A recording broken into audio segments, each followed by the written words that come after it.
What's up, everybody? This is Luke Stokes. I just want to do a quick little video about a couple different things going on right now. The Binance hack, which was really well coordinated. I'll leave a link to the full article talking about it. Essentially, people did not have two-factor authentication on their accounts, and so hacker was able to do a phishing attempt. So again, they weren't using a 1Password. They weren't using a password manager to protect them against phishing attacks, and they weren't using two-factor authentication. So people were able to steal their logins and then use that login to create an API key. And then when the timing was right, trigger all those API sell orders at the same time.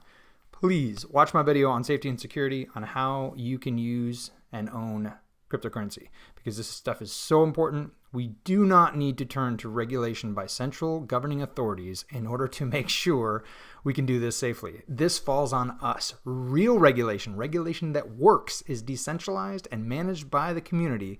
It's incentivized by financial motivations. Individuals saying, I'm going to do what I need to do to protect myself. That's what's required. That's what actually works. So in that light, I wanted to do a video on the statement on potentially unlawful online platforms for trading digital assets. This is what the SEC just came out with, and it got my blood boiling.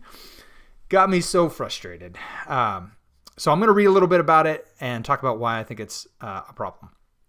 If a platform offers trading of digital assets that are securities and operates as an exchange as defined by the federal securities laws, then the platform must register with the SEC as a national securities exchange or be exempt from registration. Must. Really? Why? Are we children? Are you our parent? Are you our master? What authority do you have to tell consenting adults what they can do with their own store of value? If I choose to interact voluntarily with someone else, and I understand the risks involved, what right do you have to say anything about it? If there's no victim, there's no crime. If I want to use a service and take that risk upon myself, that is my choice as an individual. And the so-called standards should not be equated to the listing standards of the National Securities Exchange. Yeah, that's a good thing.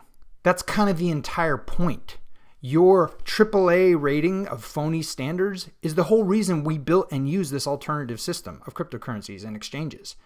We don't want your standards because they're broke. 2008, 2009, we learned something from that. We learned not to trust you at all. I don't know why we didn't learn it during 1913. I don't know why we didn't learn it during Bretton Woods. I don't know why we didn't learn it during the 1971 Nixon shock, but people are waking up. We don't want your standards. We want standards that actually work. We want regulation that actually works. Now, you did bring some good suggestions. I appreciate those. I'll actually, bullet point those out on the Steam post for this. Yeah, there's some good stuff there. Thanks for being helpful. We'll take your helpful suggestions and use them to make our own decisions on which exchanges we should use or not use. If you go through and read through the whole thing, you see things like must register, must have rules, must self-comply, NATS must comply. These are all just based on threats of violent force by a central government, and I do not acknowledge any legitimate authority you have to tell other consenting adults what they can do with their own stores of value. As long as they are not harming another human being, as long as there is no victim, then there is no crime, and you have no right to criminalize what is not a crime. This is basic. So I'm a little fired up. I must admit, when I first read this, I was a little concerned. I was like, what's this going to mean for BitShares, the decentralized exchange? What's it going to mean for F Delta? These systems that are trying to provide solutions for human beings, meet a real need in the marketplace. And I did for a little while. For a moment, I was like, oh no.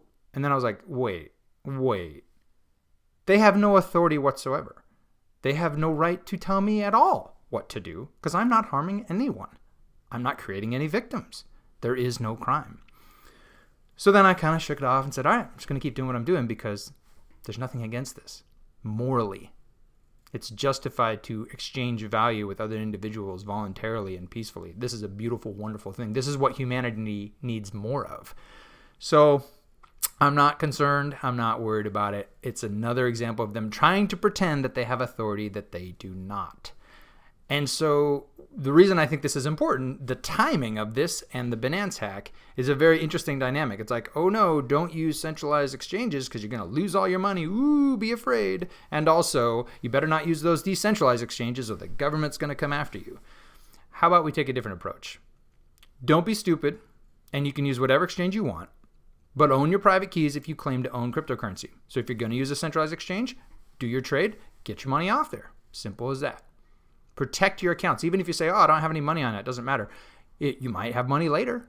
So use two-factor authentication. Use a password manager to prevent phishing attacks. Be smart. Regulate yourself. Help the world be a better place. All right? Hope you have an awesome day. We'll talk to you later. This is Luke Stokes signing off.